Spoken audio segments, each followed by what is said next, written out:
Hey guys, John here with High Five Plumbing, Heating, Cooling, and Electric. Today we're going to talk about clearing out a clogged bathroom sink. This is a very common issue. It happens in every single home.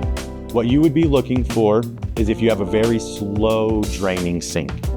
If the sink is very slow draining, but the toilet's flushing fine, the tub or shower's draining fine, maybe you have another sink next to it that's draining fine, 10 times out of 10 times it's going to be hair clogged up in the pop-up assembly.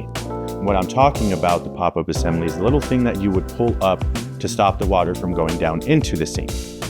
Hair gets caught on these things all the time. They're usually the worst designed things in the world. Hopefully one day we can come up with a better design.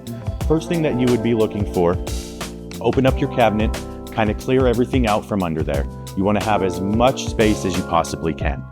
Alrighty guys, here we are going to clean out the bathroom sink. This is what I'm talking about here. This is your drain port.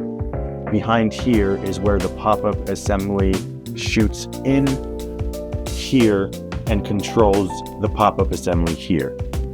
So what you would want to do, like I said, shut off your valves here just to prevent any mess. Go ahead and unscrew this. You might have a little bit of debris, a little bit of water that comes out, completely normal. Pull it all the way out, set it to the side there. Your next step is coming up to the sink and pulling the pop-up assembly directly out. Alrighty, here you're going to grab the pop-up assembly here, go ahead and pull it all the way up and out. You can see there's not too much gunk on here that needs to be cleaned out. There also might be some gunk that's kind of left in the sink itself. What I usually do is I set this off to the side. I will grab my flathead screwdriver and kind of shove it down in there as so, kind of clean out the gunk that might be still in there. You can wrap a paper towel around your flathead if it's a gross flathead or anything like that, or you don't want to get gross stuff on your brand new tools. Definitely wrap it in a paper towel. Go ahead and shove it in there, kind of clean it out like so. Pull out some gunk looking stuff like that, some hair. You want to go ahead and dispose of this in the trash can. Don't flush it down the toilet because we don't want to have to come back and clean this out further down the line.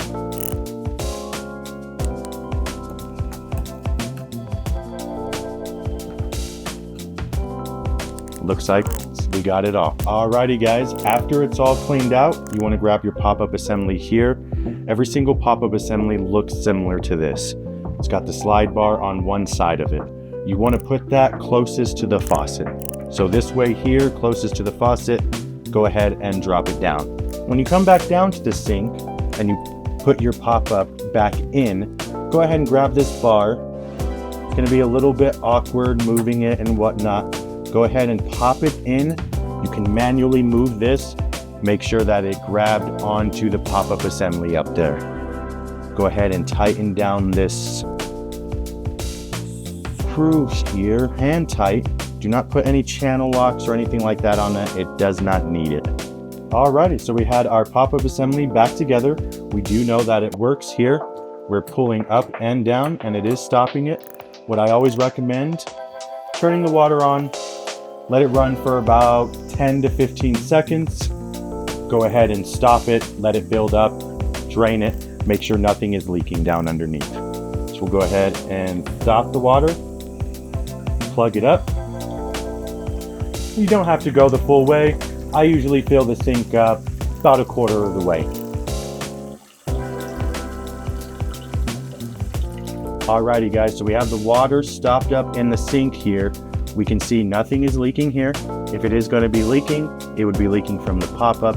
It would be leaking from here. We're going to go ahead and release that water. And we're going to turn the water back on and just let it run. Anything that we touched, rule of thumb, always check it. So we're checking here, we're checking here. Go ahead and check the P-trap itself. Everything down here, tubular wise, is righty-tighty, lefty-loosey. You can go ahead and grab it, give it a nice snug turn if it's leaking. Everything looks to be in working order. You should be good to go. Thanks for watching, guys. I hope you found this really educational. If you have any questions or you feel stumped on something or you just don't feel comfortable touching something, please feel free to reach out to us. We would love to get a professional technician out there and assess your issue.